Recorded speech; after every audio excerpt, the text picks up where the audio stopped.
pledge allegiance to the flag of the United States of America and to the republic for which it stands, one nation, under God, indivisible, with liberty and justice for all.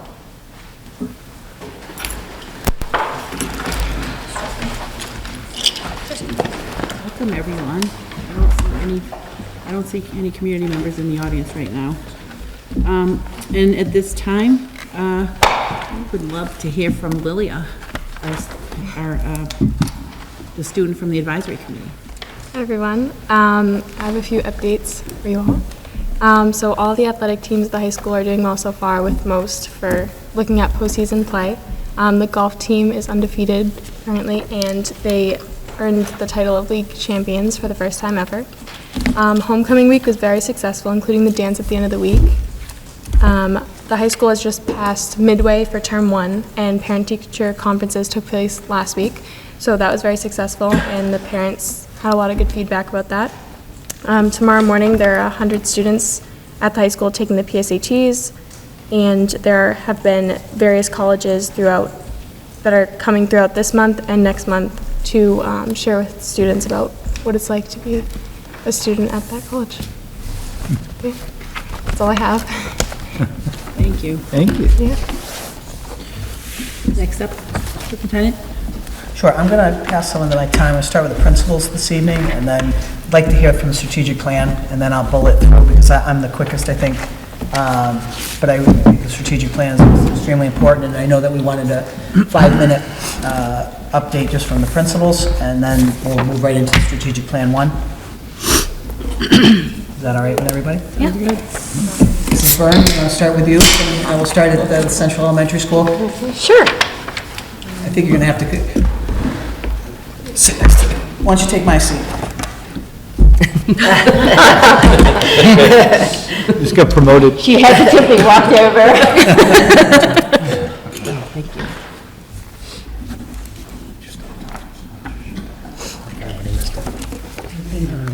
I was told to be brief. Good evening. Nice to see everyone. Nice to see you. Happy 2022-23. Haven't seen you all officially yet, so even though it's only October, it feels like we've been here a little longer than that. I'll try to kind of give you a brief synopsis of September and where we are currently leading into October at Central School. We've had a really successful start to the school year. As always, that can't happen without many, many hands. So I appreciate and thank the superintendent's office, Mr. Shea, Mr. Phelan, Deb Vaughn, my custodians, the administrative assistants at the building level. All of the hard work year-round is what helps us have a successful start to the school year. So other than busing, which we can't control all those little glitches and things that happen, we're really off to a really good start. The breakfast program at Central School has been going very well. We are making some accommodations for our preschool and kindergarten families and students, so that way we don't have to send them independently down to the cafeteria every morning. But our first graders and second graders are handling that responsibility very well. And I think we've got some really strong numbers coming into the kitchen for the breakfast program, which is great for all students. We had our first grade parent lunches, so anybody who's been around Central School knows I don't even know how far back that goes, but 30 years easily. I had some parents tell me they remember doing it when they were kids, but we had 4 rounds of that, which also went very well. It was nice to have families come in, have some lunch, and spend some time in our school, and we got a lot of positive feedback for that as well. Our fall baseline assessments just ended last week on the 7th, so families have received some DIBELS information on their students, and I-ready reports for student reports will be going home tomorrow. Families will get an opportunity to see where their students baseline, how they started the year, and teachers and I will be sitting down to review that information at our data meeting starting October 24th. Playground, I did want to share, and I think the superintendent had something mentioned here too. We are the proud recipients of a Doug Flutie Junior Foundation Communication Board for our playground. This is a grant that I had applied to over the summer. We were selected, which was wonderful. The foundation itself, its goal is to have one in every town by the year of 2023. And so we haven't received them yet, but we are anticipating to receive 3, 2 smaller boards and then 1 larger communication board, which will be more like a canvas that we can display out on our playground, which provides opportunity for students to be able to communicate using symbols. This helps every student on the playground communicate, but it also opens up our inclusivity for the community and our students at large that might be nonverbal communicators or have trouble communicating with one another. So we're really excited to have that. We don't have it yet, but we can't wait. We look forward to it. As we move into October, we've started off our Waterwise program. This is our second year, so you may be familiar if you were on the committee last year or if you had a second grader in town. It's a second grade program that we partner with local YMCA, where students have a 5-week session learning water safety skills. And I know at the end of last year, the superintendent probably highlighted, we did have a second grade student who remembered everything that she learned and actually saved another little friend's brother at a pool party last summer. So it pays dividend. We knew that the research already showed us that this program saved lives, and already in our first year last year, we had evidence in our own community. So we're thrilled that that started off this week, and we look forward to that happening, and all second grade students will have that opportunity this year. On that note, connecting those two things, we've started a monthly parent workshop series at Central School. It's part of our PTO meetings that are 6:30 p.m. first Wednesday of the month. And this last month, our first one was featured was the Waterwise program. We shared with all Central School families that were in attendance a little bit more information about that opportunity. We look forward to in November at our PTO meeting and for our parent workshop series, educating families about the ALICE protocol and what that looks like and sounds like at Central School, and a more developmentally appropriate approach that we take. So that will be our next one. Let's see, we had our Done with Bullying grade level presentations where Chris Rappold, funded by our PTO, comes in and lays the foundation for students to learn about self-advocacy and self-reporting and recognizing instances when students may be mean, or maybe when bullying is happening and what to do in those situations. So we were thrilled to have him in last week. Upcoming events, we have our Candy Bar Bingo coming up, sponsored by the PTO on October 21st. So if you're looking for a good time that Friday, come join us. Central School PLC is also October 21st. Come learn about writing across the district, because we're looking forward to studying that. And our literacy night, we're doing a little early. We're doing that October 27th, it's a Thursday. You'll hear more about that in the Central Times if any of you have kids in our school, but it's about Camp Read Aloud. Camp Read a Lot. So everything related to camping and reading under the stars, it'll be a fun evening. So we look forward to that coming up. And the second grade annual character parade is on Friday, October 28th, 2 o'clock, weather permitting. Feel free to come and watch because we look forward to that. And also, I do have something, we thought maybe Mrs. Nichols and her group was going to go first, and then I was going to kind of follow up with it. But something you'll learn a little bit about when you hear a social emotional learning update for the strategic plan. At Central School, we have drafted and we're piloting a progress report that will go home the same time as our typical report card, all about social emotional learning. It's aligned to the CASEL standards and the Massachusetts social emotional frameworks. I do have, it's a draft form. You're welcome to take a peek at it. Again, it is a draft, so it's subject to change, and more information will be coming out to the community and families when I have a final copy. But if you'd like to see that, I have that here for you. Any questions? That was a lot of information. I tried to be fast. That was great. That was very, very speedy. No, it's efficient and fast, like a flight attendant. Yeah. I do talk with my hands. I enjoy listening to everything you had to tell us. Oh, I think I took 2. This is really exciting, this social emotional progress report. I'm really excited to hear more about it. Thank you. Well, and it's double-sided, just a few things. Obviously, it's something that can be condensed. Teachers have a draft copy. I'm looking for their feedback as we look at how we break down some of those standards and how we can maybe, we want them to be concrete enough that you can identify it and describe it, and that families can understand what we're looking at and talking about. So we didn't want it too broad, but we don't need to also have 50 million things that we talk about. So it's a work in progress. That's incredible. Thank you so much. Thank you. Thank you. Thank you. The efficientness, he's already on the way up. I know. Recording, big thing, huh?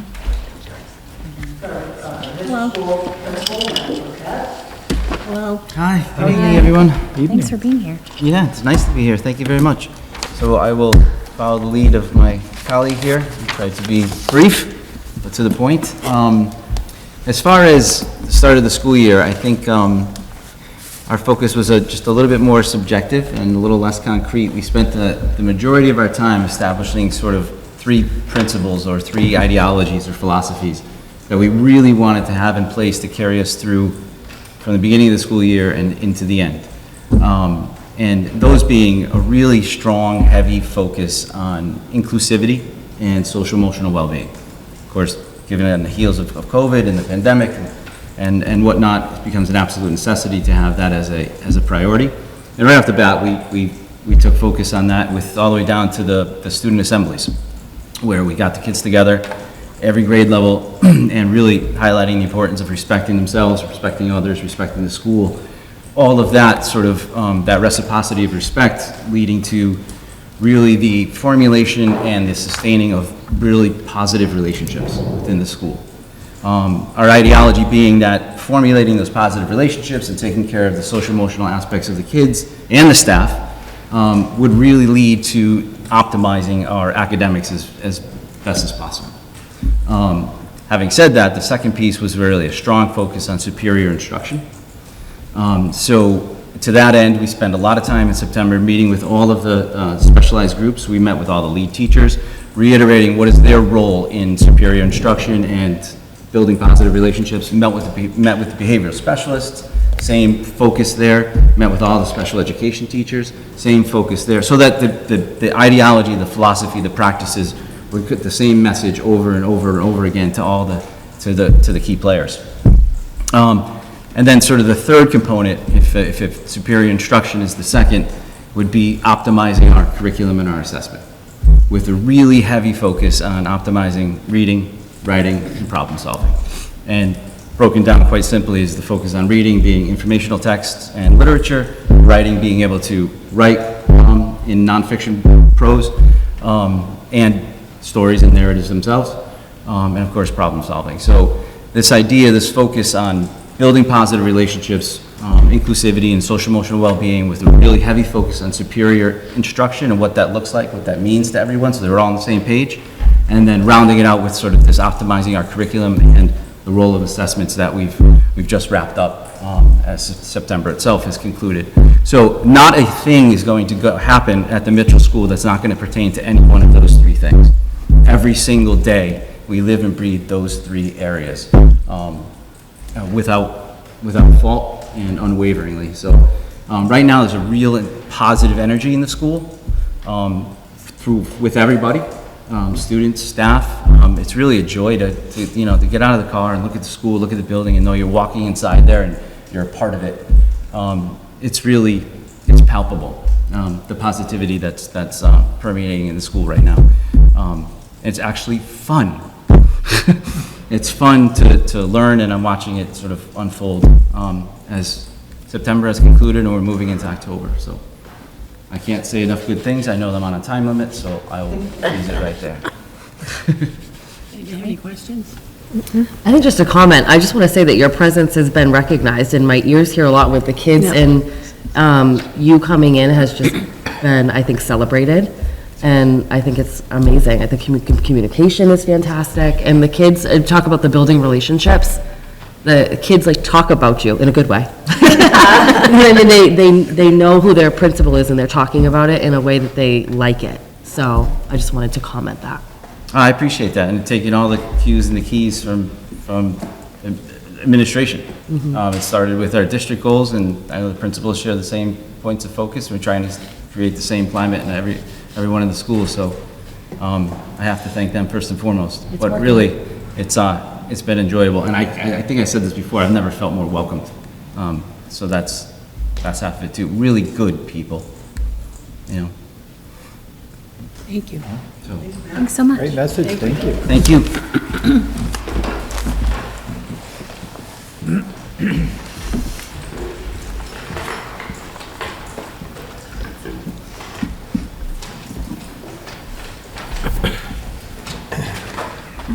Good evening, everyone. Good evening. So those are two tough acts to follow. I'm just going to jump right into it, and we all kind of took our own spin, and I tried to categorize some of the information that I'm reporting out, starting first and foremost with our students, because that's why we are here. And it's difficult to quantify. It feels good this year. It feels, I've heard it feels starting to be normal again is something that I heard, today down in the gym and things of that sort. But the spirit is up and the mood is high. And so now all I have to do is we just got to keep that going forever, really. As long as we do that, we'll be okay. But everything from homecoming to Spirit Week to the feel in the lunchroom, and even some like even the lunchroom antics. Like a couple of years ago, we would have been aching to be worrying about those sorts of things. Athletics is great on the field, rehearsals, we're casting the drama show. We had our Powder Puff girls reading down at the Central and the Mitchell School a week or two ago.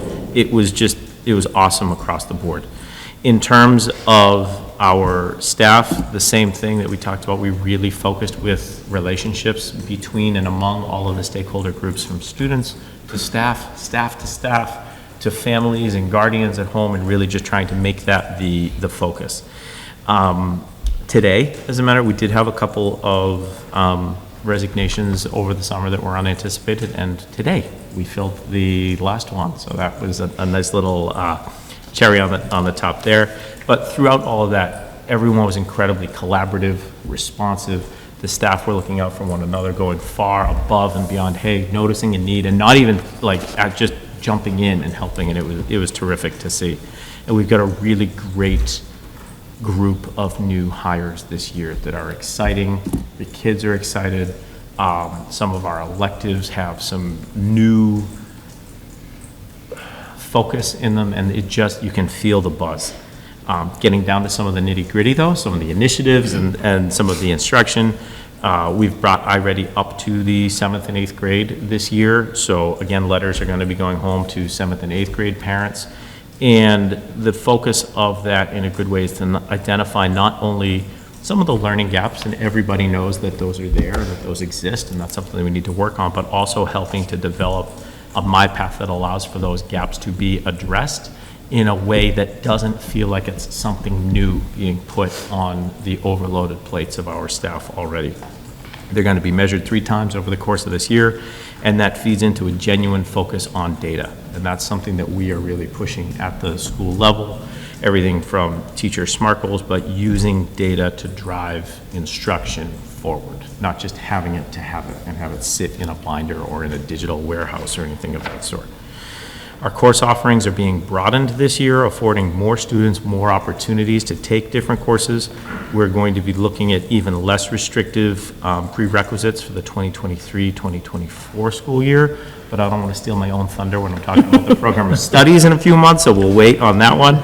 We do have our 2 students who are enrolled, our first students in our fire academy. Right now they're taking online classes a couple afternoons a week that will ultimately in the spring semester result in them working with the EBFD, and I know, so I can see Superintendent Legault's smile from here. There's been a lot of work and pushing in that those students are going to be walking across the stage with a special recognition in June for the work that they have accomplished.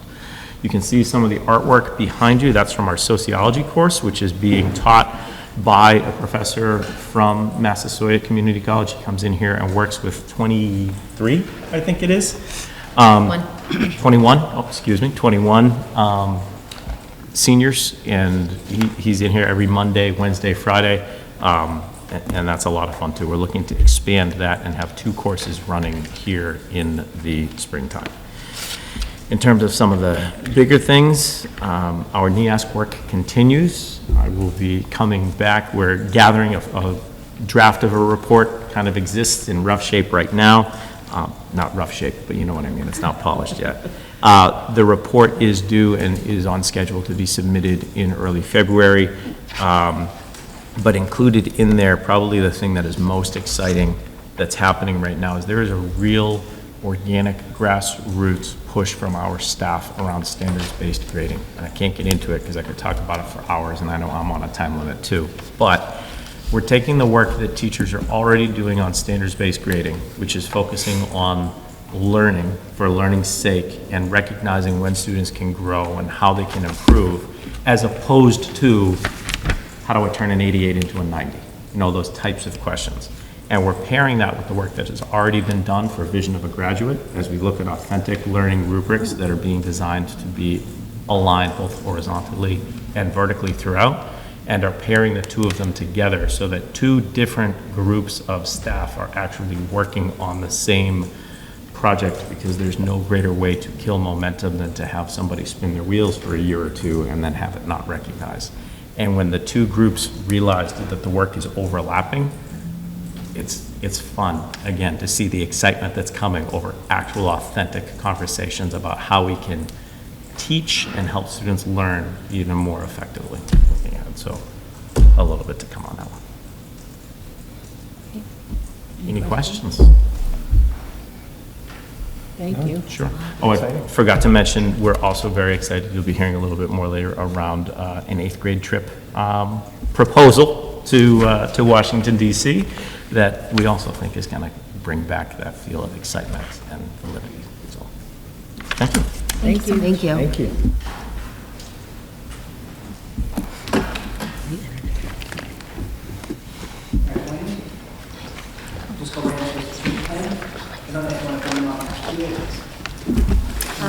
Sure, is it, we'll clear out, yeah. So, as you know, we have the 3 areas for our strategic plan that we'll share with you along the school year, basically sharing with you what's been accomplished and what's on the docket for us to be working on this year. So, working under social emotional wellness, we have Director of Guidance, Karen Clifford, our assistant principal at the Mitchell School, Mrs. Gray, and our assistant principal at the Central School, Mrs. Nichols, as well as our Director of Student Affairs, Chris Anderson, with a sick child, so.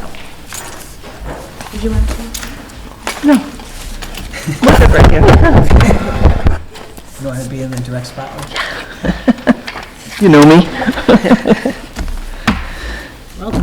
Thank you. Good evening. So we're here to talk about strategic plan goal number 1, which is social emotional wellness, which is to foster a sense of belonging and partnership among students and families. I know you have the goal in front of you, so I won't read it every word for word.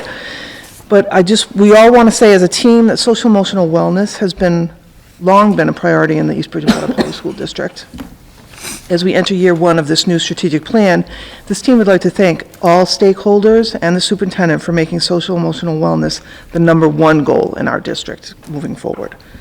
This support allows all students access and the support to achieve success and is evident in the new support staff hires over the past 2 years. Central School now has 1 school counselor and 2 adjustment counselors. Mitchell School has 2 school counselors and 2 adjustment counselors. The junior senior high school has 4 school counselors, 1 adjustment counselor, and the district has recently hired a full-time board-certified behavior analyst. So we're building from the ground up to enhance our social emotional wellness programming and hope that the support of the social emotional staff hires will increase at the junior senior high school level in additional adjustment counselors moving forward. This focus on social emotional wellness was present at the admin retreat meetings in August and in the school opening sessions with Dr. Khalees Warnham, and will continue throughout the year in building staff meetings and ongoing professional development. You'll hear a lot of overlap from what the building principals have spoken about with this particular goal, because it is goal number 1. So strategy 1, supporting all students to attend and engage in school. Action step is to identify and conduct learner support groups for those returning from full remote. That is complete. We have no fully remote students any longer. All of the other action steps are ongoing, and district-wide, we have held acceleration academies in the spring and before the school year began. We've had jumpstart programs that were held for all new students into the district and students transitioning from one building to another to increase partnership and belonging. We continue to use attendance data and survey data compiled through Panorama to guide our efforts in supporting students. Student support meetings are held in each building on an as-needed basis. Faculty have been trained in the use of Panorama, and new staff will be trained at an upcoming professional development day. Areas of enhancement will be continued expansion of after-school activities incorporating social-emotional skill development. Oh, at the Central School, we've included a lot of multicultural dolls and toys for our before and after school care programs to promote inclusivity and diversity. And again, as as Mrs. Clifford mentioned, our principals, as always, make our jobs easy because you're going to hear a lot of overlap from what they've just told you and what we're going to be sharing today. But continuing that theme of social emotional learning being the #1 priority in our district is so key. That understanding that once we have students in an emotional state of calm and openness, that's when the best learning is going to happen. So putting that first and foremost in all areas of what we do is key to what we're doing right now at the elementary level, the middle school level, and the high school level. And just to springboard off of that, obviously, we've made relationships and developing relationships our #1 priority this year, and it's district-wide. And like some of the principals were saying, that we really feel that energy this year. There's just like this really spark and energy about, let's take care of each other. Let's develop the relationships between staff, but also with students as well, and we want to improve that and improve the engagement. And really, there's been a focus this year on getting to know our students, whether it's through interest inventories. Not that these things haven't been done before, but it's really been a focus of ours. And we need to know what the kids want to do in terms of getting connected to the school. Is it intramurals? Is it after-school activities? And just providing those opportunities for our students really has been a highlight to the start of our year, as Mr. Paquette had alluded to. So that relationship piece is so important. And meeting about kids and with kids and talking about how to support kids, both academically and socially, emotionally, is something that we really are working towards enhancing at our school through child support study teams, student support teams, and just coming together as a leadership group to determine how to best help kids. And at the high school, Principal Clements already mentioned that the Powder Puff football team went down to the buildings to read. That's an expansion on Spirit Week activities to take it outside of our building into the other buildings and spread that spirit, as well as for the second year, we will be at the junior senior high school to be holding a mental health fair. And this year, they're going to have over 30 vendors, which is an increase from last year. So that will be something that every student in the building will participate in. Strategy 2, ensure school policies and practices reinforce positive culture and climate. As was already mentioned, we thought that Dr. Williams was already going to present on the survey results, so we're not going to spoil her info, and we're just going to tell you that she will get to that.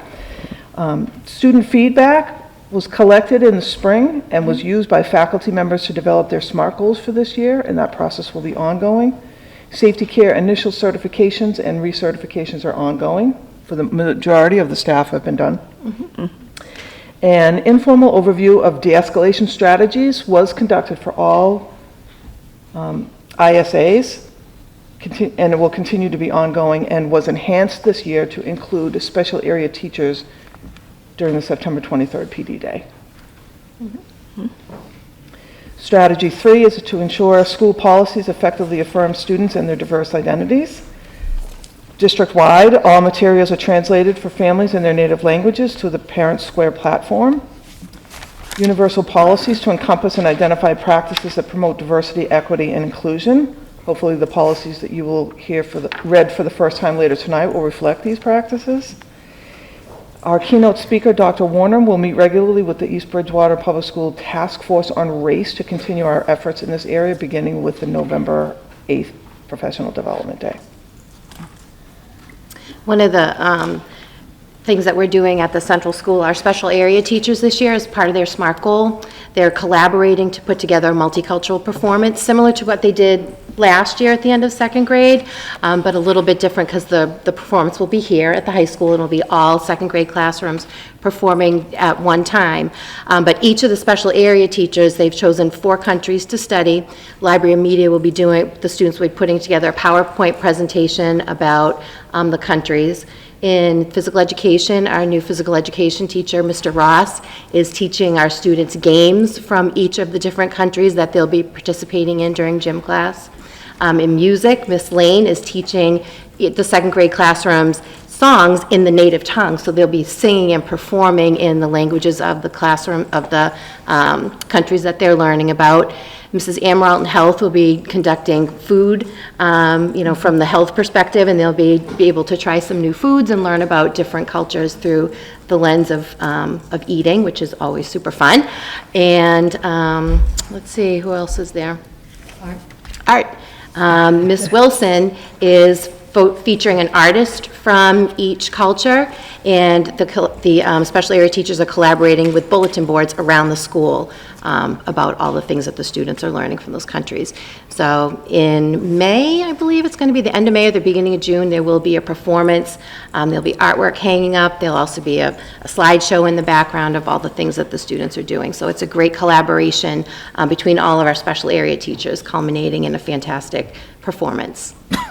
That sounds awesome. You can come visit. Yeah, that sounds great. The Mitchell School is also trying to do some things to enhance inclusivity and diversity, and I know one of our adjustment counselors, Mrs. Jacobs, has taken it on as her professional practice goal this year. But looking at things, even visual displays of inclusivity, she did a bulletin board that welcomed everyone back, and it had welcome in all different languages. And so we're looking to do something like the high school is doing too, with displaying flags. And the way we're going to do that is we have a survey that's in the works that's going to go home to all families. And it talks about, what do you celebrate at home? Do you celebrate Hanukkah or Christmas or lots of different holidays, but also what is your cultural background? And to gather that information on our students, and then making sure that we're recognizing and celebrating as many of those things as we can in the classrooms and amongst our school to represent everybody who's there, is something that we're really looking to do this year. So I'm excited about that as well. Thank you. Strategy 4, inform staff, develop lessons, and implement strategies around the CASEL framework. The CASEL frameworks were introduced last year to all faculty and staff. Frameworks continue to be integrated in ongoing and building staff meetings and professional development.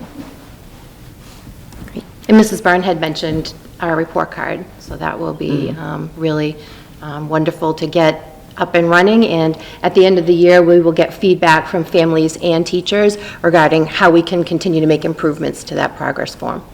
That's great. And we do, obviously, Habits of Mind at Mitchell School, but we're also piloting a program because we were looking for an SEL curriculum program that we could incorporate into the general ed classroom. So we have some of our 4th and 5th grade teachers piloting everyday speech, and it is video-based, and it talks about, what do you do next? Guess what would happen next? Or it might show a video on responsibility and how someone's taking and modeling responsibility. So that's something that we're looking at as well. We're very fortunate to have 3 guidance interns this year, and they're going to be co-teaching with our counselors and adjustment counselors to the general population about real needs, such as how do you deal with anxiety around a test? How do you develop relationships and friends? Big problem versus little problem, that's a huge one at our school. Do you have a big reaction to a little problem, and how do we really manage that? So some of the things that we're working on there as well, to just implement the whole CASEL framework. And I think district-wide, all of the 5 components of the CASEL framework are evident in lessons and communications throughout each building and the district. Strategy 5 is implement comprehensive and aligned pre-K to 12 response to the social and emotional needs of students. All of these action steps are in place and ongoing as needed, and they will be enhanced as also needed and as needs arise. Thank you. Questions? No? You're all on information overload, so it's great to relax. I have one quick question.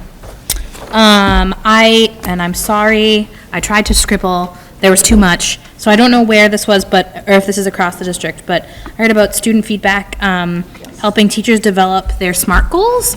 I'm just like, that sounds really great, like, are there examples, or how was this a discussion with the teachers, with their students, or, I'd love to hear a little bit more. So it was part of the contract negotiations around the evaluation form that NEASC, what review said that we should do that?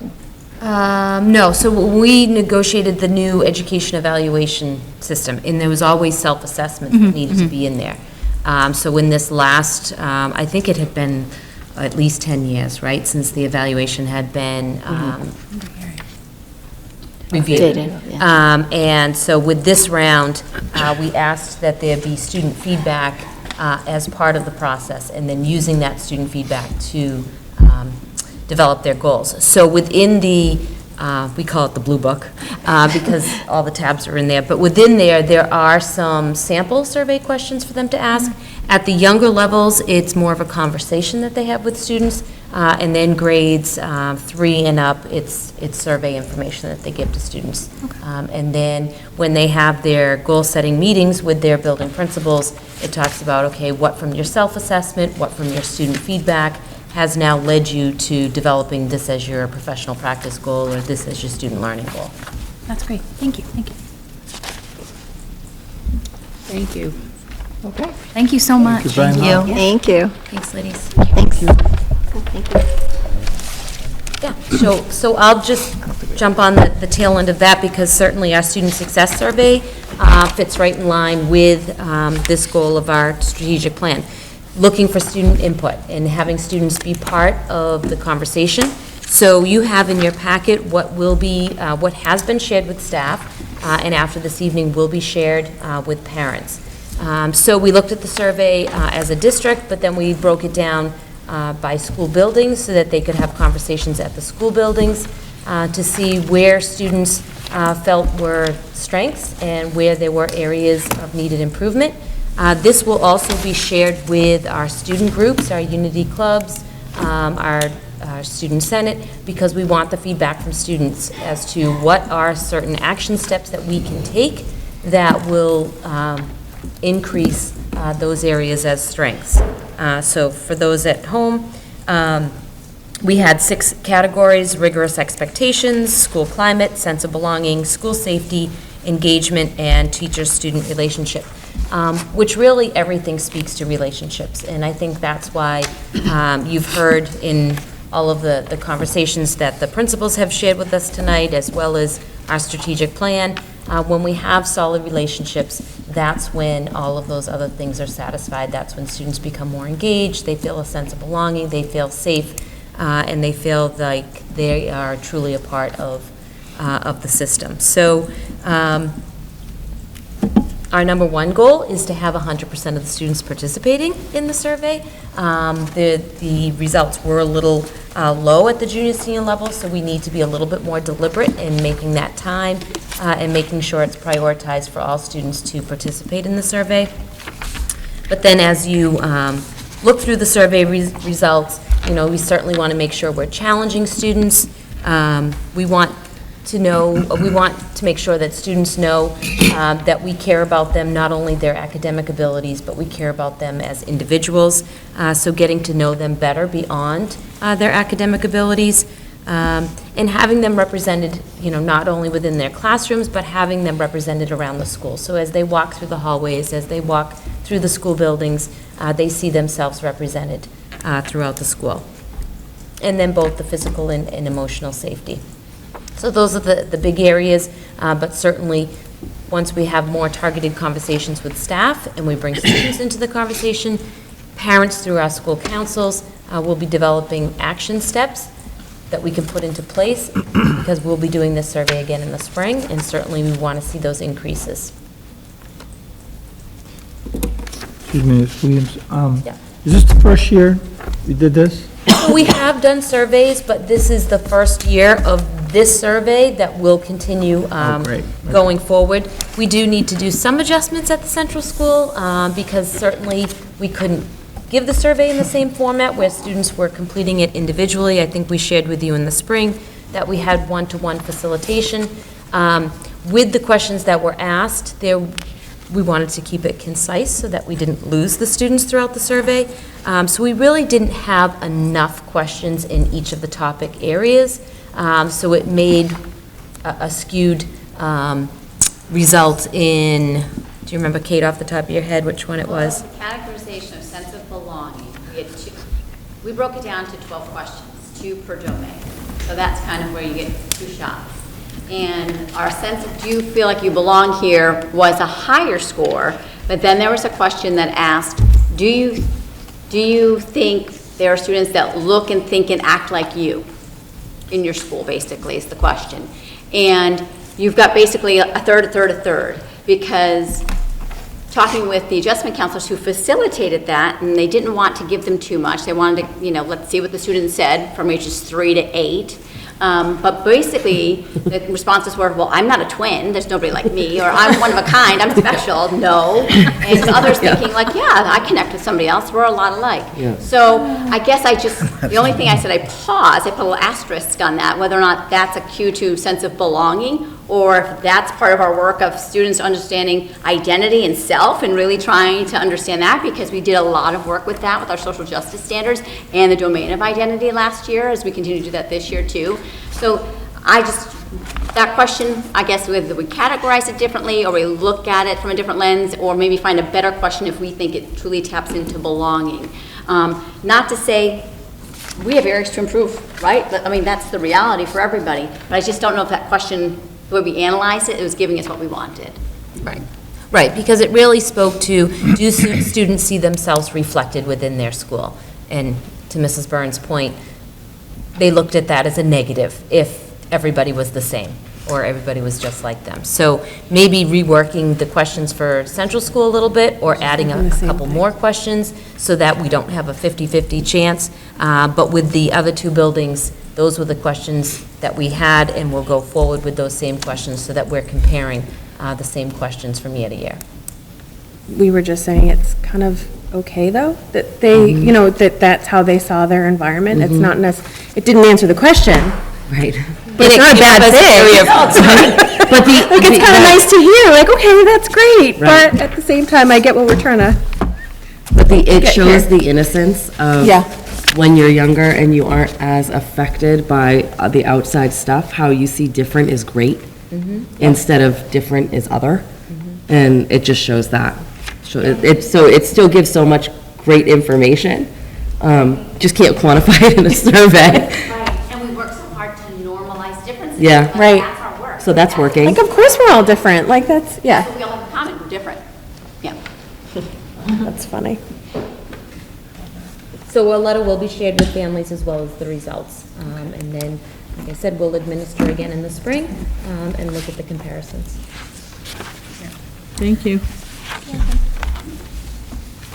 Gina, I just want to, I want to make sure. I heard that you're sharing this with student groups and that they're going to help address some action steps, and then in parent councils as well, the same thing. Was there another one? Did I miss something? At the building level. Oh, at the building level. Okay, cool. That's awesome. Thank you.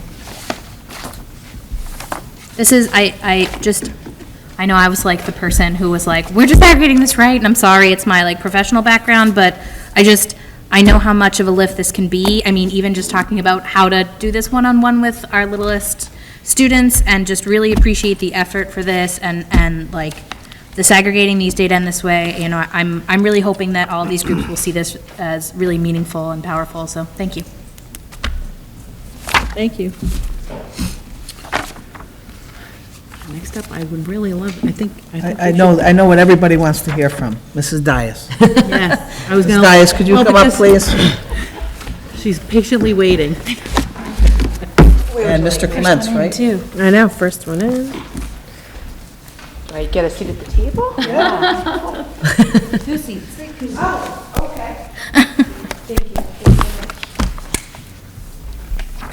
Welcome. Been a couple years since I've been at the table.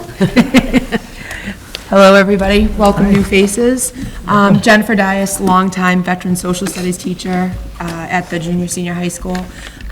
We, back in 2019, 2020, former colleague and I developed a trip to take the kids to Washington, D.C. Unfortunately, the shutdown hit, and it did not happen. Here we are 3 years later, and we thought it would be the perfect time to try to reopen student travel. It would be within the country. We wouldn't have to worry about anything with borders or boundaries. So we're investigating the idea of bringing back the trip.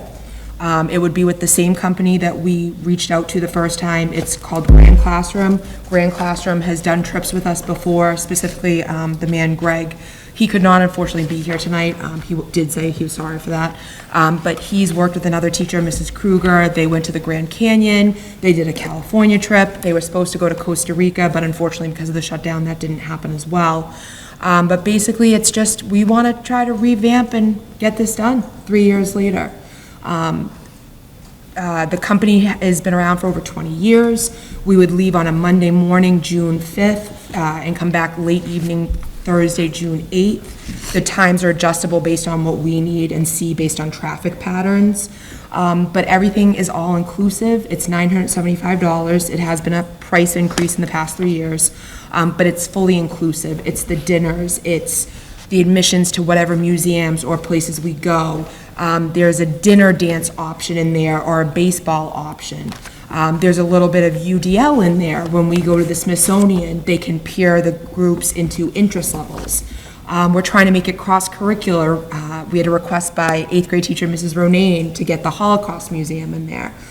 So we're trying to pull in other, not just, hey, this is civics, it's Washington, D.C., but some of the social emotional. Just the idea of students traveling, like, get out of East Bridgewater. There's life beyond, as well as hitting on the standards in civics. I can field most of the questions. I know the company themselves have done policy updates since COVID with different tiers of travel insurance. I do think, I do think we had a good relationship with Grand Classroom and getting the refunds back. It would be the current junior class, unfortunately, that did not get to go. But it was a high-interest trip. It spread like wildfire. It was like, are you going? Are you going? I'm going. We've got ideas around potential scholarships for students that might not be able to afford it. Mr. Clements had an idea around a fundraiser that ties the community in. Some other discussions around maybe reaching out to the East Bridgewater Business Association to make that community school link and see if anybody wants to sponsor students, and then make sure that they get, you know, I'm all about t-shirts, but maybe do like some sort of t-shirt with anybody who's part of the process getting recognition on the back. But do you have questions? I threw a lot. How many students could take advantage of this? We opened it last time to everybody that wanted to. I just checked the numbers today. Out of approximately, the current junior class at that time was approximately 186 students. We had 110 students sign up, pay the deposit, and pay towards the trip. So when we dealt with refunds, we dealt with 110 student families. And we decided not to limit it. We want it to be an experience that, like, this is their 8th grade, this is the big to-do, then it's off to high school. So we want it to be open to all, inclusive. I did this trip when I was in 8th grade. I still remember it fondly, so I'm excited to bring it back.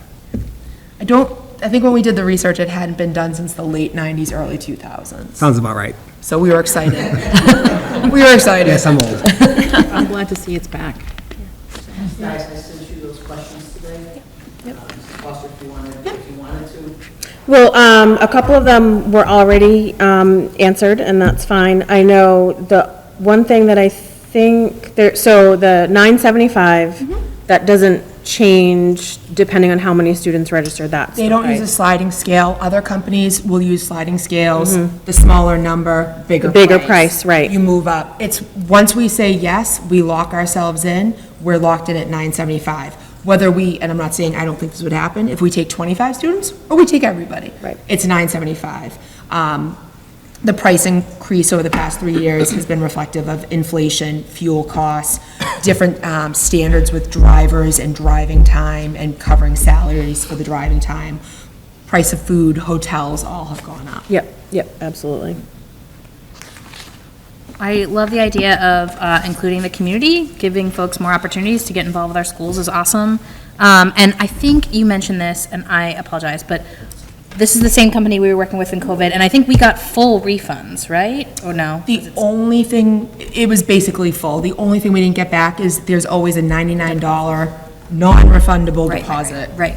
Well, I know folks in other districts who got like a voucher, so, you know, if COVID went away next year, what happened in that? So people lost a lot of money, so staying with this company sounds like a good idea too, so.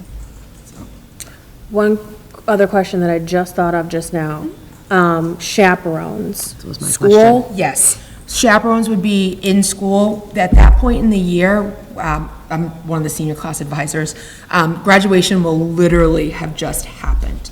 So we would Okay. open it to the 8th grade teachers first. We know and understand not everybody could go, but we'd start with the 8th grade teachers that know the kids, have been working with them. And then from there, with the help of administration, we would reach out, we would have help with some coverage for our students staying back. We'd give the students staying back, you know, other ideas and other options, not, hey, you're back, it's all work, work, work. But we'd have more coverage options with some of the senior teachers who now might have open schedules. And then we would take a school nurse, depending on the number of students. Right. A district nurse. My question was also about the chaperones. Oh, That's why I kept looking at you. yeah. Yep, we're gonna stay in-house for this one. Yeah. How early are you looking to start getting a gauge on how many students would like to participate? So as we move forward, I would say within the next couple weeks, an informational meeting, parent night, get interest involved. The gentleman, Greg, that would come in and do the whole presentation, he can answer any and every question possible. Definitely doing an informational parent night, and then from there, setting a window of potential, if you're interested, here are the deadlines. Once we have that deadline established, we lock and load in, and then we move forward with potential scholarship fundraiser ideas and activities. That's where I was going with that. to I figure out would- How much you have to raise for the kids that want to go but maybe can't. Yeah, I would say we definitely want to do the informational meeting within the next week or two. We really want to get that number locked in at the 975 as soon as possible. So I would hope that registration would be mid-November, if not a little earlier. And then obviously, we have ways that we could reach out to students that are interested discreetly, that if they are interested and price is a concern, we have some options that we can go about with that. And that's one of the things we had done originally. We did student surveys, we did parent surveys. The data came back that during the school week actually is better for travel purposes. The company said it's better. We questioned the price and talked about it, and it came up that most families were comfortable with the pricing, but we did make it known that if somebody was interested, we are going to reach out to try to find funds for them to go. Is there a designed ratio of number of chaperones to number of students? Is it 1 to 10 or? It's 10 to 1. The preferred is 10 to 1. And they do have their own, when we would be in the hotels at night, I've done other trips or other situations where like you're in the hotel room and you duct tape the kids in the room to make sure that they don't get out. They actually have company security that monitors the floor while we're sleeping, getting our rest, and keeps an eye on the kids. Right. So to be clear, there'll be no duct tape. No, there will be no duct tape in the I'm going to say that loud and clear for the audience. No duct It's an old method, duct tape. effective but frowned upon. Not duct taping the child. Let's leave duct tape maybe here. Maybe. Any other questions? Thank you. I'm wish excited I were for the going. kids. I think it'll be a great opportunity. Yeah. I love to. Awesome. Any questions? Thank you so much. Thank you so much. Have a good night. Thank you. You as well.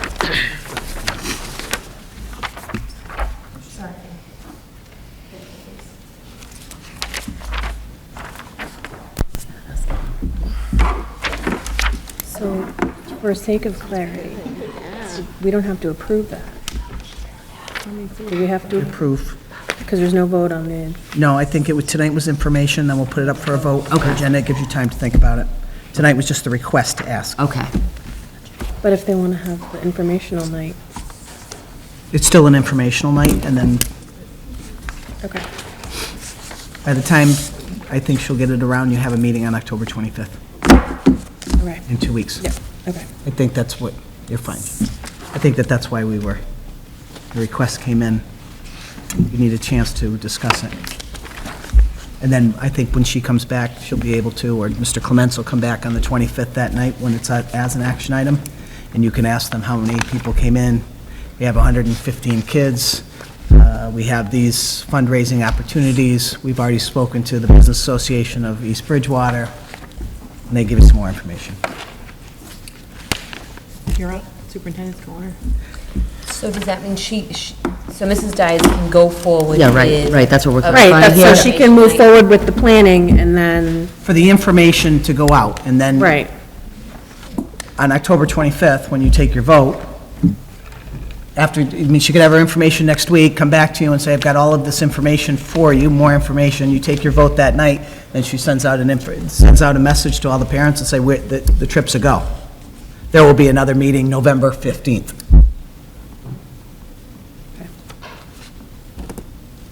I hear your confusion, I think. Is I there- I do we worry need to that, approve that we're I saying wouldn't she- want to stand in front of a whole bunch of parents and be like, well, if it gets approved next week, I just, You can't do both at the same time. The request came in, we could have pushed it, but there would have been questions this evening, and I think when the request came from Mr. Clements, I offer it to the chair.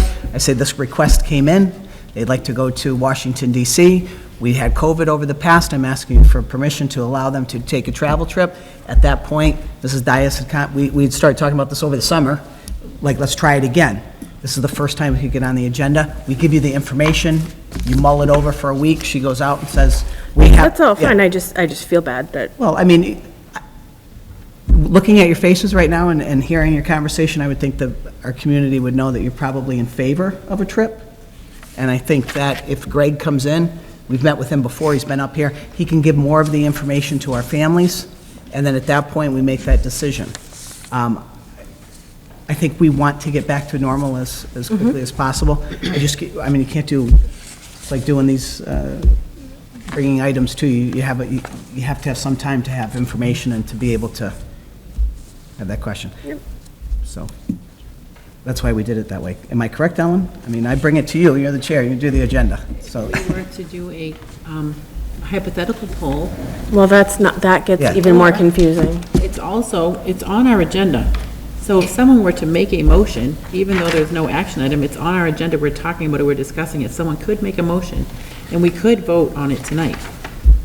I think, if I'm understanding what Lauren is saying, right, it's that we're sending Ms. Diaz out to provide information to the community, to these parents about it, without it being voted upon, that we approve it. Right. So, like Liz said, we clearly, our faces and our discussion is like, oh, that sounds wonderful.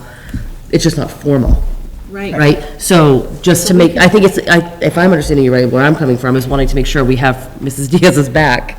Yeah. On, that she's gonna go stand in front of a bunch of parents and wanting to make sure that she knows, Again. got her back on yeah, that. if you want to make a motion, you can drive it tonight. That's number one. Number two, we went out and we had 2 trips ready to go, Costa Rica and Washington DC on March 13th. We pulled the plug for COVID. Not that I am planning that for happening again, but we do this as schools a lot. We go out and we say, we are planning a potential this. Do we have the interest? Can we get together and work on this? The school committee will be voting on this on October 25th. If you have anything that you would like to provide or come in and question or ask the school committee, you have that opportunity that evening. That gives you an opportunity to listen to the community. We've heard from Ms. Dias, we've heard from the principal. They are in support of it. My office is in support of it. Gives you a week. I mean, Jen, you don't have a formal meeting set up, correct? So we don't even know if it'll be next week. I mean, he might say I can come in October 26th, and this may be a moot point. That's all I'm trying to just steer. But is that Right what- now, We could, Yes, so I could say motion to approve the trip. Absolutely. yes, you Can can. I make a formal motion to approve the proposal for 8th graders to visit Washington DC on, I wrote down the dates, June of 5th to the 8th. 5th through the 8th of 2023. Seconded. So moved by Ellen, second by Scott, all in favor? Can I do that? I don't know. Ellen, all. I mean, it's like, let's just go. Everything's on hands. Aye. Aye.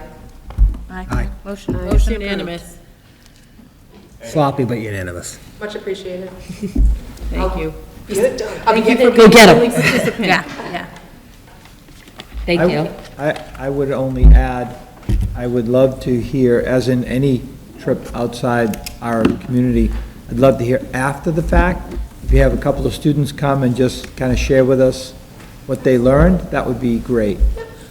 There's things we could do looking into appropriate means of communication while we're on the trip and getting images and all that would have to be worked out through the school in the appropriate legal manner. But I'm sure we could get a rockin' slideshow going for you. Right. And get some students to come in and speak.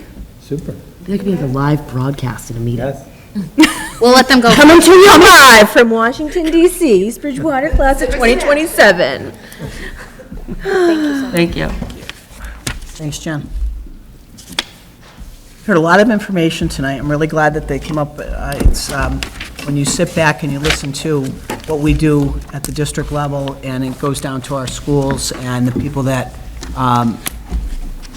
are serving as our facilitators in these roles. I couldn't be more prouder of the principals, assistant principals, Dr. Williams, Mrs. Clifford, and everybody who puts the effort into getting these things done for our kids. And hearing all the information tonight, it makes me know that we are pedaling in the right direction and we're doing the right things, and we really are having good communication. Just very quickly, you have information in your packet. You have personnel update. We have, every position is filled in the district at this time. We finished our last position. We have one more. We have one more because we have a few more IEPs in an inclusionary fashion. We posted that position. Jay and Bill Clements are working on that upcoming, but those are positions that have just come up. I want to thank our custodial staff. It was custodial week last week. They have done a great job. Kate, you beat me to that punchline today, and they have been great for us, and they're working really hard. This is a difficult, schools are difficult because a lot of things are going on, whether it's lunch, whether it's locker rooms, whether it's the buses, whether it's, coming in out of the rain, or going outside into a wet field and then going back into the schools. They're constantly moving and they're constantly working for us. I want to thank them, done a great job. You have also in your packet ARPA funds.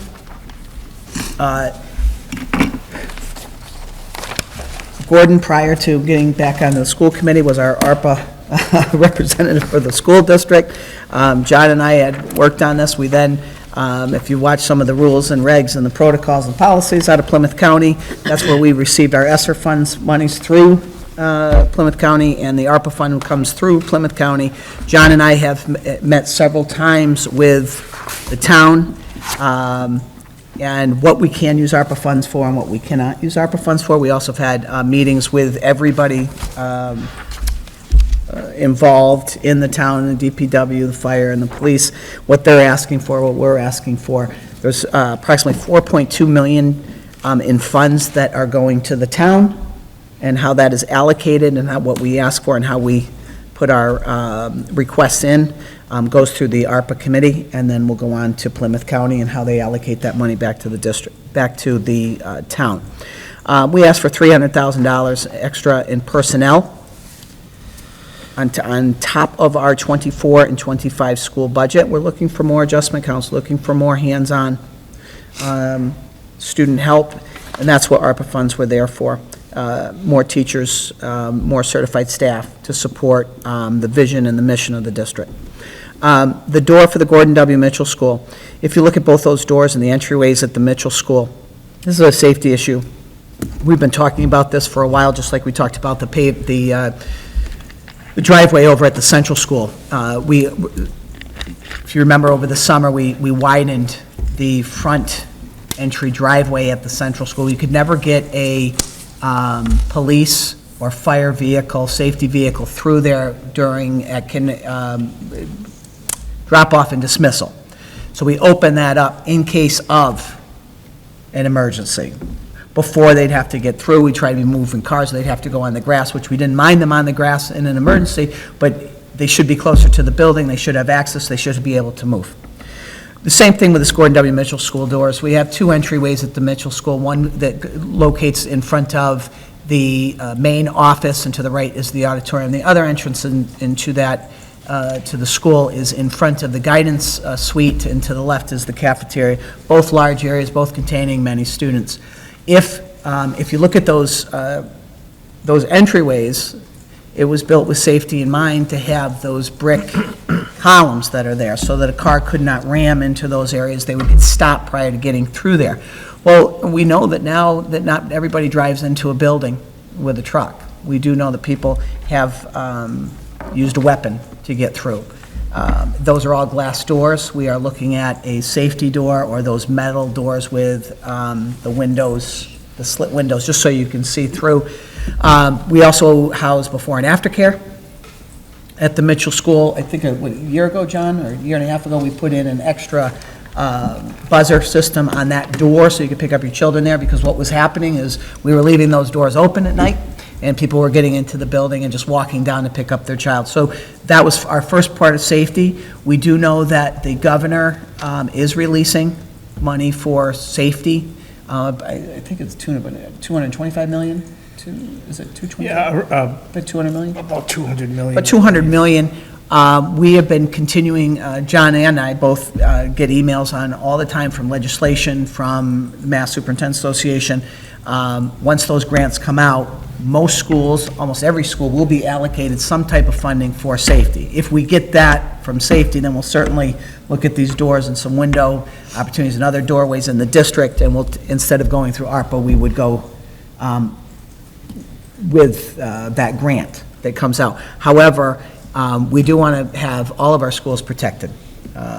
We made a vestibule at Central School. We're still looking at that doorway. Once we get these doors and get prices on these doors, I mean, we believe that doorway system is going to cost about $200,000 to insure, but then we'll go to the Central School and we'll try to get everything done at that point. But that's where you see, that's what the Gordon Mitchell School door. Will the Mitchell door be a double buzz like this door?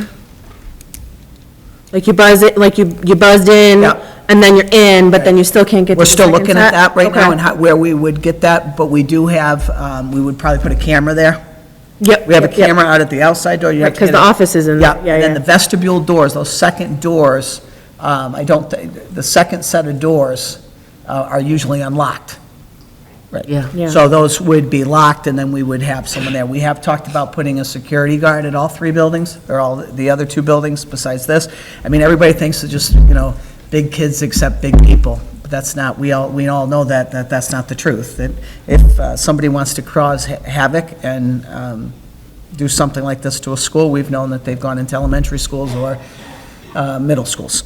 So we are looking at all of that, and hopefully we get the safety grant, that we continue to provide more and more, amp up our security measures on all of our doors, all of our access points. John spent, not John, but the district has already purchased new cameras for both Central School, Mitchell School, and the high school, much clearer. Yeah, no, Mitchell we're We'll be the working next- on, but. we'll be the next group. In high school. The clarity that we see at the Central School is before, it was very blurry, very dark, almost shadowy. So you weren't sure where they, you knew where they were, but you couldn't really get a good look. So those safety cameras have been upgraded, and we're going to continue to just do as much safety as we can as we move forward. Can I ask clarifying? You commented all the doors, so you look, like, I know you're talking about these major doors, entrances and exits, but with the several doors in each building, they're all being looked at as how things are At the most front protected? offices, the front office, most of the doors, if you look out in the back Yeah. of most of all of our schools, are the thick Yep, metal doors. yep. Central School has just the one out, at the one we came in today, that back door, Passageway, yeah. the passageway door, or where they come in from Recess. recess. Central School, same thing. We put a new door down at the bottom for before and after, and that's a metal door. The glass doors are the old type of doors that probably the school was built with. Yeah, I'm thinking about those grade 1 classrooms, Yeah, right? they're- That some of them have the door right there in the classroom. Right.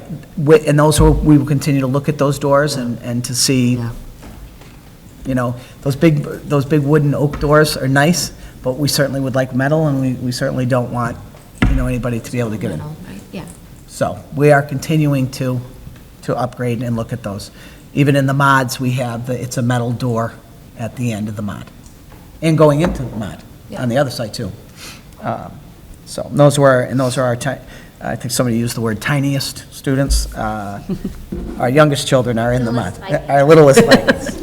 And the central school door, as you can see, it sits up there. So we are looking at both those platforms. And Kate is always, we have a problem with it. Sometimes we don't know if it's the condensation on the floor. We don't know if it's the air bubble that gets into the vacuum that creates when the two glass doors shut at the same time. It sometimes pops that first and second door open. So Janine Harvey, Kate, Mrs. Nichols, they're always checking those doors, even when they're walking around. So we are looking at that. We did look at the high school softball and practice field, looking at possibly putting a turf in there. We throw that out there because the softball fields flood, and the irrigation and the way to get rid of the water doesn't work. Our varsity team, I think, played there once, if that, got out there a couple times. in six years, 7 years. So we've had to pull them off. They're down at Church Street, and then our JV team gets to play out there, but the field just cannot handle the amount of water that is stagnant.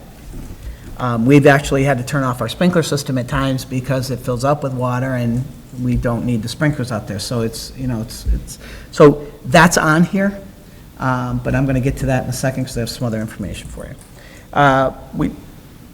We learned during COVID that because we were here and we would be sending out these custodians, and at the beginning of the school year, we needed air conditioners. It was very hot. We tried to get fans and things for the Mitchell School. So we would say to Doug Ortenzi, to Ted Johnson, or before it was Billy, we'd say, take a truck, go down to Lowe's, go down to Home Depot, go to Dewhurst, go someplace and get, fans, get air conditioners. We need someone to go pick up this. We need you to pick up that. I think Weymouth or somebody they had a tent sale. We needed some desks at a point during COVID. We sent up to Weymouth. We got some desks we brought back. I'm concerned with that. I told John I wanted to put this in. I'm concerned with people driving their own automobiles. If they get in an accident, we're held responsible. Either way, we're going to be held responsible. We're going to be held double responsible.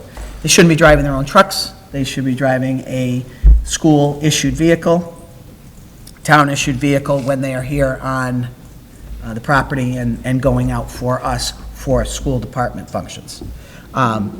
We did talk about, does the DPW have an extra truck? Does the police, fire have an extra truck? We felt that we needed our own vehicle to do these types of running around. You may not have the answer to this, and that's totally fine. Who would maintain the truck? Would we send it out, or would it go to DPW? DPW has mechanics. They Okay, so we'd be able to work with them? They currently maintain our van and Okay. our box truck. Thank you.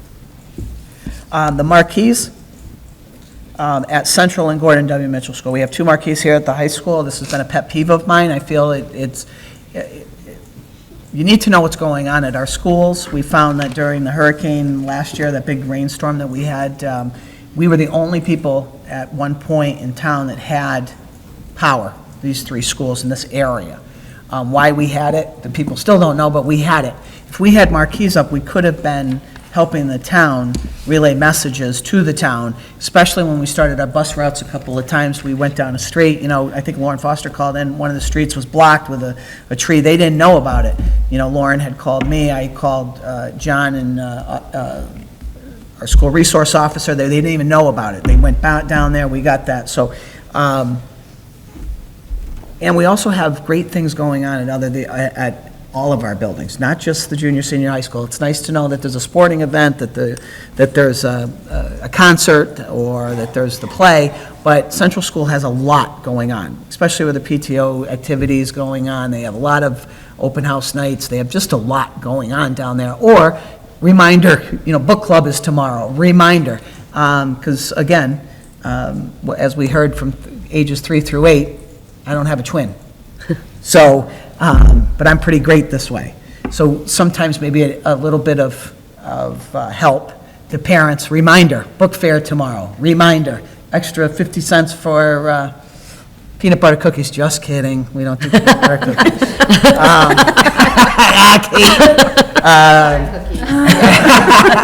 Some butter cookies. Well, I'll see fresh fruits. Right. But Gordon W. Mitchell School, same thing. I mean, tomorrow's a field trip, going to the biomes. going to Roger Williams State Park, going to, or the Roger Williams Zoo, going someplace. It's nice to see reminders, and it's nice for parents to see their school lit up. If you drive in to Mitchell School today and see those flags, it's a different building. The new pavement, the new driveways, the new parking spaces, just the access in and out of that building just looks terrific, and now we've highlighted that with the flags that say Vikings on it. It looks terrific. Central School is going to get those. We're just figuring out a way to put those flags up. We don't have any flag posts, but we're looking at coming in and out with just some posts, some wooden posts coming in and out. That'll say Little Vikings, Kate. The mammoth snow blower, John needed that for himself. He just wanted a mammoth snow blower. Two of them. One for each hand?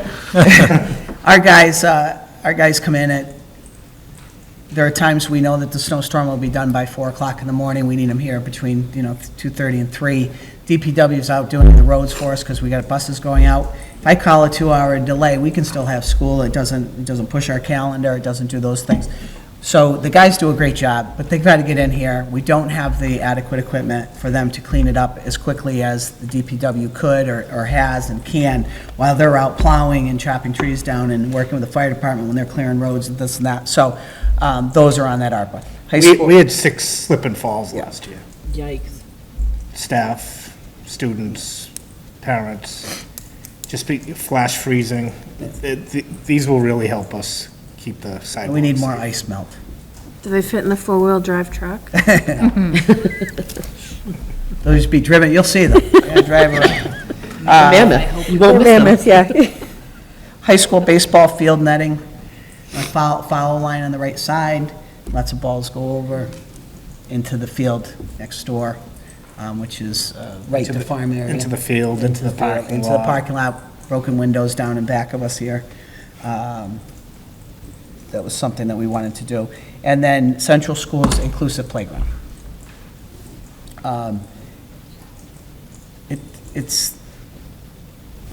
The playground needs some help. We got a nice fence around it now, but it still doesn't have adequate equipment on there, although I did want Mrs. Byrne just to highlight us. She received a grant from the Doug Flutie Foundation for the playground, which she has received. And Kate, if you just want to add what you're going to get from that. That will be the communication board Yep. on the playground. So we'll get actually 3 pieces. One is the large communication board. It's really going to be like a vinyl structure that we can put up. And then we'll have 2 smaller ones. So based on what those look like, those might be something we can use on the interior of Central School. But we're really excited about the opportunity to make our playground more inclusive for our students, but also for the town itself. So these have gone up, get approved, well, hopefully most of it will get approved by the ARPA committee, and then it will go off, and we'll push it forward to Plymouth County, or to Charlie, Mr. Seelig, our town administrator, and he will be dealing with Plymouth County and when we receive the funds, and how we receive the funds, and when we can start doing this. But we sat with Mr. Seelig, I don't know, 2 or 3 times, John, as we went through our list and what they believed and what we thought we could do and, how we could do this. And this was probably the best fine-tuned list we could come to. So you have this information in your packet. And other than that, we had the closeout on the boiler system finally. It was 5 years in the making. It's been working very well at the Central School, but MSBA has closed us out on that, meaning that the town will get their reimbursement. We'll be done with it, and so I think total cost was $600,000 for the boiler, and then we'll get some reimbursement to the town. With that being said, we had the MSBA today. As you know, we have done the boiler system work, and we did the roof at the Central School. Today, we are in the queue to begin discussion with the Mass Building Authority on looking at feasibility study of the Central School and what we can and what we cannot do with it, what we would do as a district, what our plans would be. We have a beautiful Central School of History. The problem is the building is antiquated. It doesn't have sprinkler systems throughout. The HVA system is not proper. That was the hardest and the most difficult school to get through COVID, with our most neediest children, our youngest. We need inclusive playgrounds. We need a place for students to be able to go out and not be on a pavement to play. We need to look at it. We need to take our time looking at it.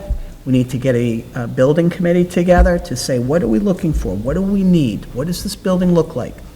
I'm not asking at this moment to build a new central school.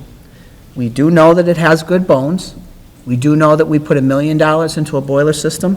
We do know that we put in over $1 million on a roof. So we know that what we have today is what we're going to be working with.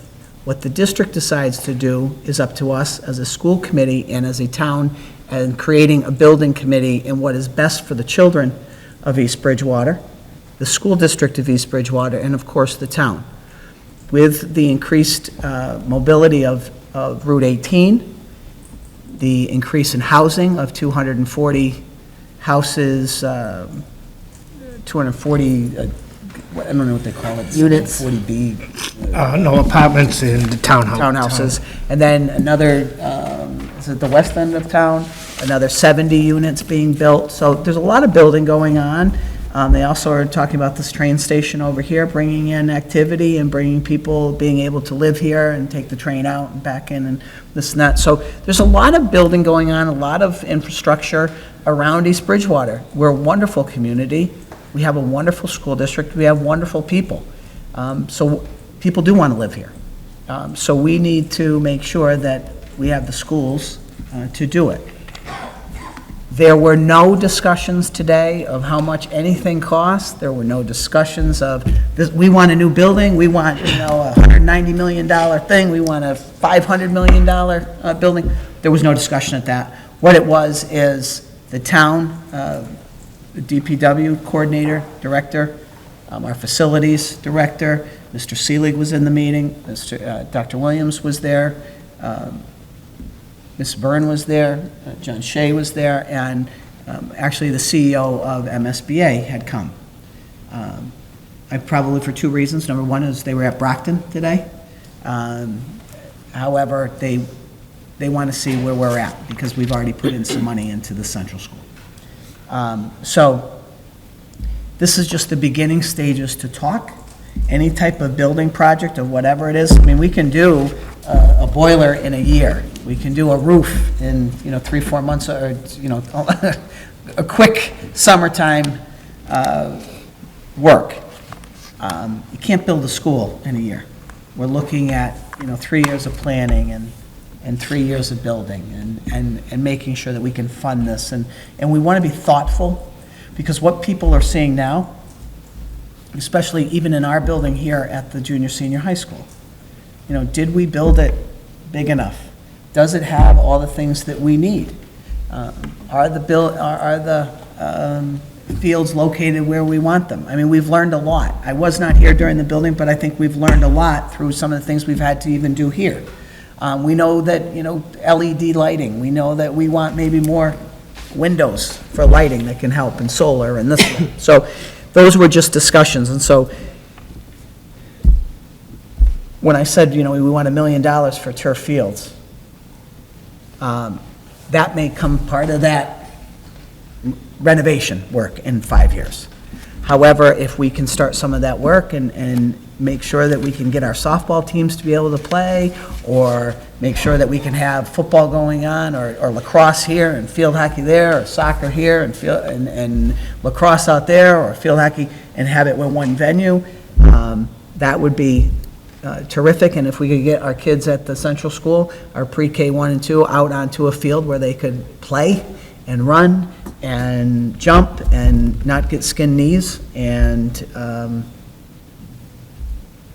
that's what we'd like to do. This is just, we've been in the queue, or they call it the queue, but we're sort of we're in because we have been in the accelerated repair program. So, you try to get in there, and so I wrote the letter and said, you know, I need you to come and look at this building, and I would like you to look at this building because I want to make sure my kids are safe. I want to make sure my teachers have the proper instructional space, and I want to make sure that we're doing the right things for the kids. So today was the first meeting to start with. So I just wanted to say that, to get it out there. There was no money to be talked about. There was no building a brand-new school. There was no this, there was no that. It was informational. We talked about the district. We talked about the town. We talked about, you know, have we had flooding? Have we had issues? Have we had to detain school? Have we had to stop school? Have we had to close school? We had a flood 2 weeks prior to school this year. If that was during school, if that was the first week of school, I would have had to close Central School. So we need to really think about this. So, but that's it on that, and then I'm done. It's all you. Thank you. Thank you. Does anybody have any questions? Any questions on that? I think we've been good keeping everything going back and forth, so. We have the first reading of the recommended updates to the following policies. So we have this policy subcommittee met about, a good handful of policies. And in your packet, you'll see the policies, and they have red lines. It was basically Mass General Law, things we had to follow and update. We didn't do anything, no other changes. No, there were a couple. No, go ahead. The Mass General Law, there's, a lot of this comes from the Crown Act, about, another way that we want to protect folks, specifically related to, hair texture, hair type. So like hair that's racially or ethnically, related. And so I think that's the consistent thing across everything. The other thing that Ellen and I just noted, as we reviewed the policies, was in each of these policies, they had slightly different protected classes. So you'll see like one, for example, may not have had, say, gender identity, but they had everything else. So we just tried to make sure that was consistent, yeah. We fixed them. But other than that, it was all the recommended changes from MASC. Yeah. Can I ask a silly question? Yeah. Sure. What is the difference between, Are you on the first page? yeah, and then the second page? Yep. So on the first page, nothing has changed. On the second page, which is your, No, They're different policy, yeah, what's the difference between So this this is- policy and this policy? So ACR is not, it is extra information. So if you see, this talks about it, like, probably more broadly or more succinctly, and then you have the next one, the ACR, that has definitions and Okay. resources, so it has like, it was probably an addendum at one time. Okay. yeah, I think usually if there's like like the original policy, ACR, AC, and then ACR, yeah, if there's like an addendum or something else. ACR also looks at Title IX, whereas AC does not. So, yeah.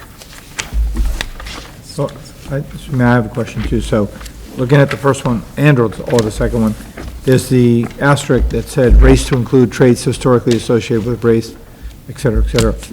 Is that going to be in that, or is taking the place of something else? There's a or- tiny little asterisk right here, Well, there it Where is. it says Okay. and it's actually black, but it probably should be red, and that's what it refers to. Well, I couldn't find the asterisk. Thank you. And that should be consistent. Again, anywhere that there are protected classes listed, when it says race, there should be an asterisk, and that aligns with the asterisk at the end. Yeah. I think that's like consistent across all the policies, yeah. And then like, same thing on ACR, the asterisk isn't red, but it's there, it's a little black asterisk. And it refers to the same bullet, the same. So we could, if everybody wanted to, it's up to you, if you want to let these go as the first reading, or if you want to vote to, waive the first reading of these policies and vote and vote to just approve them on the first reading. It's up to you, all of what you want to do. Does anyone want to make a motion that we waive the first reading or no? I will make a motion that we waive the first reading of, do I have to read the policy? Of policy, do you want me to read the letters? Of AC, ACR, GBA, GCF, JB, JFBB, JIC, and JICA. So moved. Can I just point out? Oh, yeah, discussion? Nope, in JIC, in the title. That's a multi-page one, let's see. She's got it, Oh, yes, that's a typo. yeah, You got it. We saw it. that's all. Thank you. So there's a, Madam Chair, sorry. What were you gonna say? No one has seconded my motion. Oh, I did, oh, I said so moved. Is there any second? Second. Thank you. So I moved it, second by Scott. And any further discussion? I don't know if we're under any kind of time constraints, but I haven't had a chance to read through them. I'm sure everything's fine, but anytime I go to approve something, I want to make sure at least I've read it, that I understand it. But I don't think it's a big deal. I'm sure it's all pretty straightforward. Like you said, just changes to the laws and updating our policies, so. I don't know if making this the voting section saves, or is there a big plus to it, or what? I don't want to hold things up, so. We would just, if we vote to waive the first reading, then after this motion, then we would vote to approve them. Okay. And then they would go into our policy manual. Okay. With the fix of the typo of the misspelling of the word discipline. But to Gordon's point, because I want to make sure that we're all comfortable, is there a time constraint? No? Or we would just take them home, read them, and then at the next meeting, I assume we could vote to approve? We could. Or discuss, or whatever. We still have to follow Mass General Law, though. But yeah, we could do that. Right, but if he wants to read them, I have no wanna problem with do that. I choose to read them, you know. I think as a committee, we've spent a Yeah. lot of time making sure that we support one another, Yep. and if there's someone voicing a reason to pause, that we pause. Yep. So, Yeah, for the only reason that, just like I said, not that I don't think it's accurate or whatever, it's just that No, I would be the same Okay. way. Nope. I just envision myself on a stand someday and say, so, Mr. McKinnon, you approved these, so how were they? Nope, I would be the same way, so I respect that. Okay, So then, so we'll vote next time. so this will be the first reading, and we can vote the next Well, time. because of the motion, we have to vote on the motion. Oh, right. so we just vote no. We just, We can vote no and then bring them back. Yeah, that's fine. we vote no. No, Unanimous, yes. Yeah, No? correct. nay, no. Nay? Okay, thank you. Okay. Oh, you're welcome. Of course. And now we have the MASC resolutions. So the resolutions, Go oh, ahead. sorry, I'll let No, you go. go I'll let you go, Gordon. I was just gonna say the resolutions are what we send, Gordon's our delegate, and he'll be sent off to the conference to vote the will of the committee. However we vote tonight on these resolutions. Yeah, it's pretty straightforward, thank you. I've done this before, so when I go to this particular part of the meeting, I vote in alignment with what we think as a board, which is fine. So if we vote yay or nay on any of these resolutions, that's what I'll vote. The only other thing to consider is that there's been a lot of times where there's been amendments on the floor, and we discuss it, and then they take a vote. So I have one or two ways to go. Either you let me vote based on my interpretation of what the amendments were, or if there's any amendments and you tell me not to vote, then I'll just abstain. So, you know, I represent the committee, and so if the committee says, no, if they make any changes, you know, we're out. Or if you say, you know, if you think it's a reasonable amendment, then you can vote however you think, but, so those are really the differences there. And to MASC's credit, it's been a while, well, obviously I've been off the committee for a bit, but they had a Zoom call, and they had the legislative representatives go through these in detail, which I thought was tremendously helpful. And so aside from just reading it, to get sort of the other aspect of it was really helpful. So, I don't know if you had a chance to read through them. So there's 6 resolutions. Anyone jump out to you? And I know we're running short of time. If we had to, we could table, if there's going to be a discussion, we can probably do it at the next meeting. But if not, if you think, okay, these are all okay, but no changes, or whatever you think, so. I don't know if you had any questions on them, so.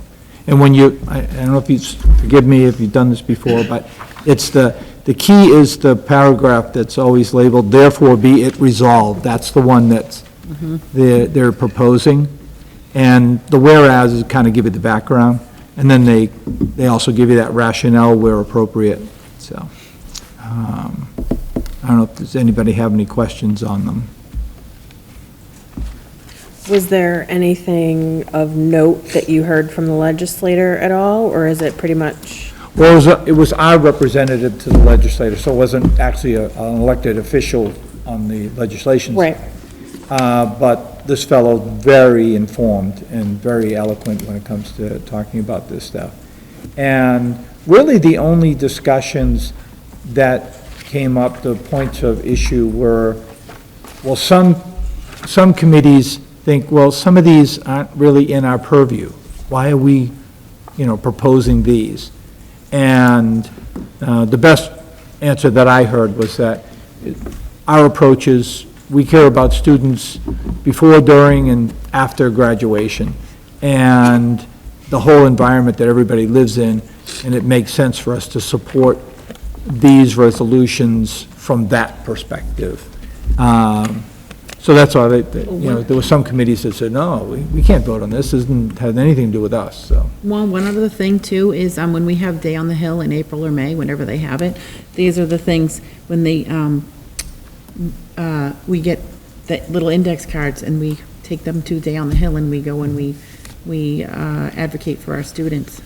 So these are the resolutions that we take with us. What does it mean, Gordon, when it says sponsored by? Like what, by a specific committee? Where are you looking? After each resolution, under in parentheses, it says sponsored by. Oh, they're the ones who presented it for consideration. Okay. And what was noteworthy this year is that all these resolutions actually came from other school committees. Yeah, A lot of that's times what it I comes was from the legislative committee of MASC, and they come up with these things, but actually individual school committees formulated these and presented them, so, and they get, to this point anyway. Let's see, when I did this last year, I did it virtually, and there were very few that people wanted to do amendments to. Most of them stayed the same. There were some, and then, I don't remember how they were tweaked at the time, but Yep. that was it. At the meeting, there were like lots of questions, but all of the questions on these, I think, are all coming from like really great places of interest in my experience. So I continue to be impressed by like the work that MASC and these other school committees are doing. So thanks for being our representative, Gordon. Do we want to go through the therefore be it resolved on each resolution? There's only 6, right? So do we want to go through them and see how everybody might want to vote? How do you all feel about that? Well, if everyone's already read them, or if not, we can do them either way, I don't care. Well, here's my suggestion. If everybody has had a chance to look at them, we could vote tonight, but if anybody needs more time, we can Right. take them home and read them, and then come back the next meeting, because the next meeting is still before you need them, right? Yeah, The next meeting is the 26th, right? 25th, yeah. Okay. Can I attend virtually? You could. I have a feel I'm actually going to Washington DC, so I'm actually going to be there, so. but I could be on a call, so, okay. Yeah, that's fine. I don't know where we stand. Anyone have a question? They want more time to consider them, or how do you want me to vote? So that's what I need to know. Yay or nay on each one? And even if it is a yay and there's an amendment, you say no. And I have a question too. Did everybody receive that booklet in the mail? And then I sent this to, did you all get this in the email? I got this, yes. I did not get a book in the mail. I did not get a But book if in the this mail. is the only piece that I needed, that's fine. Yeah, basically, this is really all you needed from the book. That's fine. So I guess two parts. You all got my I did email. not get a book in the mail, so I guess to answer that question, but then the other thing is, if we go through, are we just collectively saying yay or nay, or do we have to go through each resolution? Well, The yay or nay, or are we just saying? probably if we just run through each of As them, well. that way I'll know. Okay, You know, this one's a yay, this one's a nay, and, Right. okay. so we're prepared to do that. Is everyone, I'm prepared. I wanted to wait. You want to wait? then we'll wait. Okay. And I didn't get a book, but I have. No book? Yeah, no Gee. I will make sure you all get on their I mailing. continued to get them even when I was off the committee. I don't know. I'm using up all the postage. I'll make sure you. Maybe you can- could want a bookshelf at home, Gordon? I know. Just for, Just in case somebody asks a question. I happen to have it right here. all right, so we'll wait So that's and do that next. for the next meeting. Okay.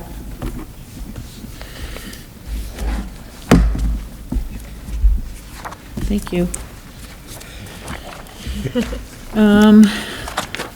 And I do not see anyone in our audience, so I will skip over public comments, and I would take a motion to approve the minutes from the September 20th, 2022 regular school committee meeting. So moved. Moved by Amanda, Second. by Lauren, all in favor? Aye. Thank you. And I would take a motion to approve accounts payable warrant 15 SV dated 10/5/22. So moved. Moved by Amanda, Second. second by Scott, all in favor? Aye. And I'll take a motion to approve payroll warrants 14 PS dated September 28th, 22. So moved. Moved by Amanda, Second. second by Scott, all in favor? Aye. Aye. Thank you, it's unanimous. And at this time, I make a motion to vote and meet in executive session pursuant to Massachusetts General Law, Chapter 30A, Section 21A, for purpose two, to conduct a strategy session in preparation for contract negotiations with non-union personnel, specifically the superintendent of schools. So moved. Moved by Amanda. Second. Second by Lauren, that's okay. And Pennington, aye. Colligan, aye. Foster, aye. Fiddler, aye. Walker, aye. Gordon. McKinnon, aye. And the motion has passed. The school committee will now meet in executive session pursuant to Massachusetts General Laws, Chapter 30A, Section 21A, for purpose two, to conduct a strategy session in preparation for contract negotiations with non-union personnel, specifically the superintendent of schools. The school committee will not be reconvening in open session. Thank you. And I would take a motion to adjourn this open session. So moved. Moved by Amanda, Second. second by Rebecca. I'm like, any, meeny, miny, mo. All in favor? Aye. Thank you.